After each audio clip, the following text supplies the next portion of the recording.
Welcome to JJ mumps kitchen. எல்லா அப்பளும் இறைவனுக்கு. இன்றைக்கி ரொம்ப ஈஸியாக செய்யக்கூடிய கப் கேக்கு தான் ஃப்ரெண்ட்ஸ் பார்க்க போகிறோம்.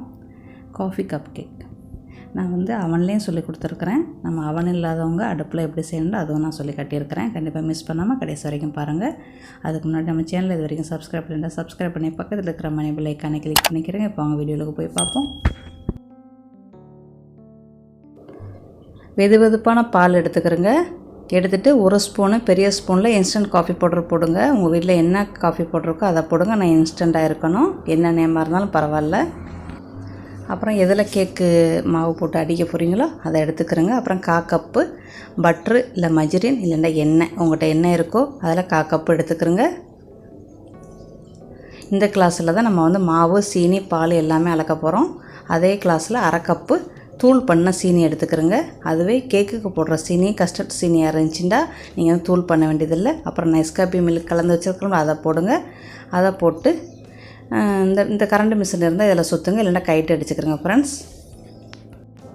நம்ம இதில் ஃபிட் பண்ணுறதா அடிக்கிறதா இருந்தால் நம்ம ஒரு நிமிஷம் அடித்தா போதும். 1 நிமிஷம் இல்லை 1/2 நிமிஷம் அடித்தாலே போதும். அதுவே கையில் அடிக்கிறதா இருந்தால் 3லேருந்து 5 நிமிஷம் நம்ம அடிக்கணும். அப்புறம் ஒரு முட்டை, ஒரு 1/4 ஸ்பூனு இல்லைன்னா 1/2 ஸ்பூனு வெண்ணிலா எசன்ஸ் ஊற்றுங்க. ரொம்பலாம் அடிக்க வேண்டியதில்லை, இது எரிக்கவே சாஃப்டாக தான் இருக்கும். லைட்டாக சுற்றிக்கிறங்க. இப்போ வாங்க நம்ம மாவை கலப்போம். மாவு என்னோடய கப்பு 150 கிராம் தான். எந்த கப்பில் நீங்கள் மாவு எடுக்கிறீங்களோ அதே கப்பிலே சீனியவும் எண்ணெயவும் அளந்துக்கிறங்க. அப்புறம் சாக்லேட் சிப்ஸு 2 ஸ்பூனுக்கு ஒரு 1/2 ஸ்பூனு மாவை போட்டு கலந்து வச்சுக்கிறங்க. இது கேக் உள்ளுக்கு போட வேணுண்டா போடுங்க, இல்லைன்னா தவிர்த்துக்கிறங்க. அப்புறம் நம்ம கேக்கு மாவு நம்ம யூஸ் பண்ணோம்னா பேக்கிங் சோடா பேக்கிங் பவுடரை தவிர்த்துக்கிறங்க ஃப்ரெண்ட்ஸ். ஏன்னா ஏற்கனவே அதில் போட்டிருக்கோம். இப்போ நம்ம ஒரு 1/2 ஸ்பூனு பேக்கிங் சோடா போடுறோம்.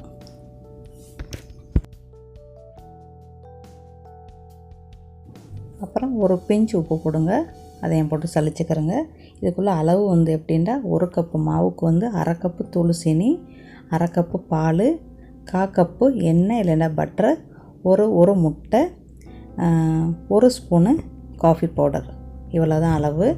அப்புறம் ஆப்பை வச்சு கிண்டிக்கிறங்க. கிண்டிக்கிட்டு இன்னும் பேலன்ஸ் இருக்கிறது பால் இருக்குது. இந்த பாலில் நம்ம 1 ஸ்பூனை ஏற்கனவே காஃபி பவுடர் போட்டு கலந்துட்டோம்.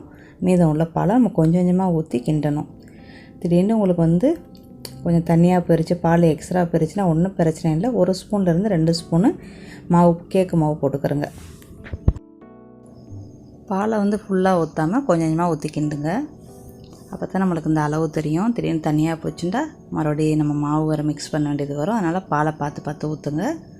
அதுக்கு மேலே நீங்கள் கொஞ்சம் தனியாக போச்சு அப்படின்னா 1 ஸ்பூனு இல்லைன்னா 2 ஸ்பூனு கேக் மாவு நீங்கள் போடலாம்.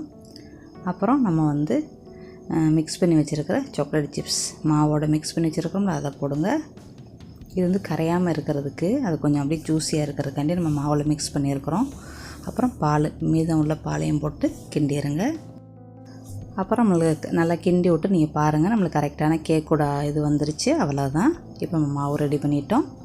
அவ்வளோதான், நம்ம கரெக்டான பக்குவத்துக்கு கேக்கு மாவு ரெடி பண்ணிட்டோம். இனிமேல் நம்ம தட்டு வச்சு கப்பை வச்சு நம்ம அவனில் ஊற்ற வேண்டியது தான்.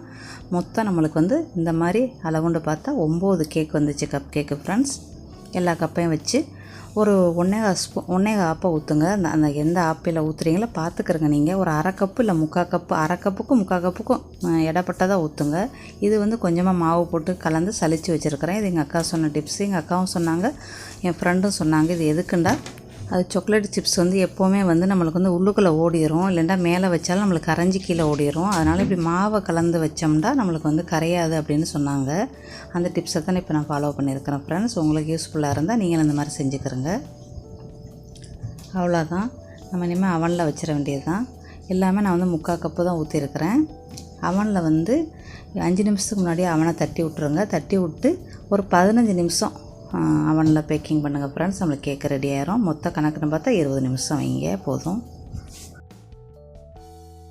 இப்போ நம்ம அவன் இல்லாமல் செய்கிறதுக்கு செஞ்சு வச்சுருக்குறோம்.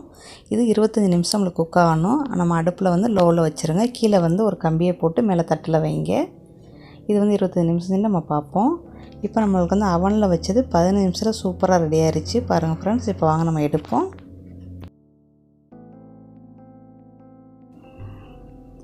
எடுத்ததோடையே நம்ம அடித்ததோடையே நம்ம எப்போவுமே வெளியே எடுத்துடக்கூடாது. அவனில் இருந்து ஒரு 5-10 நிமிஷம் அவனுங்களுக்கே வச்சுட்டு அப்புறம் எடுங்க. இப்போ பாருங்கள் எவ்வளோ சாஃப்டான, எவ்வளோ ஒரு அருமையான கேக்கு. குறைவான பொருள் தான், குறைவான நேரம், நம்ம ஒரு அருமையாக ரெடி பண்ணிடலாம். கண்டிப்பாக உங்கள் வீட்டில் குட்டீஸ்கள் இருந்தால் கண்டிப்பாக செஞ்சு கொடுங்க.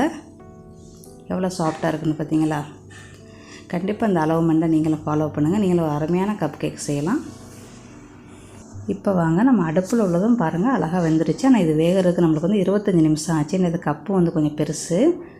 இப்போ நான் அதையும் பாருங்கள் உங்களுக்கு அவுத்தி காட்டுறேன். ஒரே மரத்தை எந்த ஒரு வித்தியாசமே இல்லை, ஒரே சாஃப்ட்னஸ்ஸு, ஒரே மாதிரி தான் எல்லாமே. நீங்களே பாருங்கள் எல்லாமே ஒரே மாதிரி தான். அவனும் அடுப்பும் எல்லாமே சேம் தான் ஃப்ரெண்ட்ஸ். இன்னொரு நல்ல பதில் சந்திக்கிறேன். தேங்க்யூ ஃபார் வாட்சிங். Hi guys, thank you for watching JJ Mas Kitchen. Bye, see you soon.